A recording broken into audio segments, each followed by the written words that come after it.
Guyanese in a kitchen with some curry powder and garam masala, and you'll get a delicious curried anything.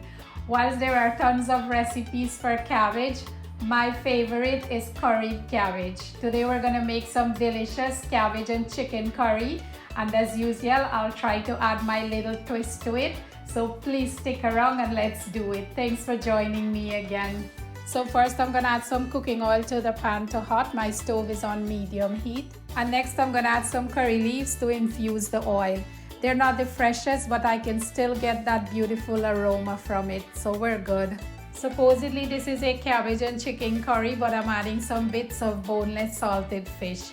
This will enhance the flavor. It will give it a nice, complex, savory, but not salty and not overly fishy taste. I got the salted fish from a Guyanese West Indian store. It's the snapper ones. I soaked it overnight and then I cut it up into small pieces. I like to add it to the oil in the beginning so it can cook and infuse the oil. Next, I'm gonna add some roughly chopped onions. I'm using the red and yellow because I had half and half left over in the fridge.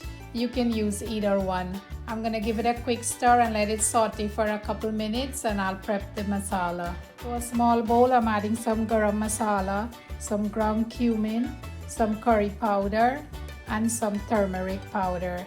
And I'll pour a little bit of water, just enough to make like a paste. I'll give it a quick stir and I'll add it to the pan. And I do want to let you know that this masala has a very strong scent. You may want to close your bathroom, bedroom, closet's door before you add it to the pan. You don't want to walk in a store and someone be like, oh, today's cabbage and chicken curry. If this scent gets to your coat, it can stay on it for a while. After it's sauteed for a couple minutes, I'll add the chicken. I'm adding some boneless chicken thighs. You can use the bone-in meat if you want. I don't like bones in my vegetables, especially if I'm eating it with rice or roti. And I'm adding some salt and black pepper. And you want to give it a good mix. You want to make sure you get all the meat well coated with the spices. Then I'll cover the pot and let the chicken cook with its own juices. In the meantime, I'll blend some seasoning. I have some celery, onion, garlic, hot peppers, and some curry leaves. I'll put it in a blender, add some water, and blend it up. And I do have a very nice cabbage here. I'm gonna cut it up. Once all the juices from the chicken is cooked down, we can add the seasoning we blended and the cut up cabbage. I'll add a little bit more salt just for the cabbage.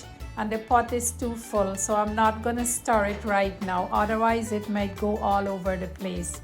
I'll cover the pot and allow it to wilt and reduce the amount, then I'll stir it. It wilted down really fast. Now I can stir it and don't worry about it going all over the place.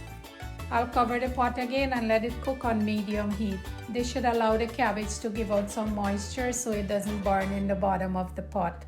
After about 10 minutes, the cabbage cooked down nicely. I will add a little bit of cut up tomatoes, give it another few minutes, and our yummy curry will be ready.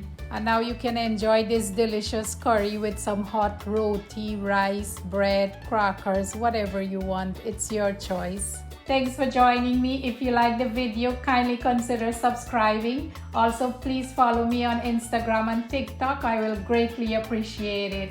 Stay safe. Love you guys.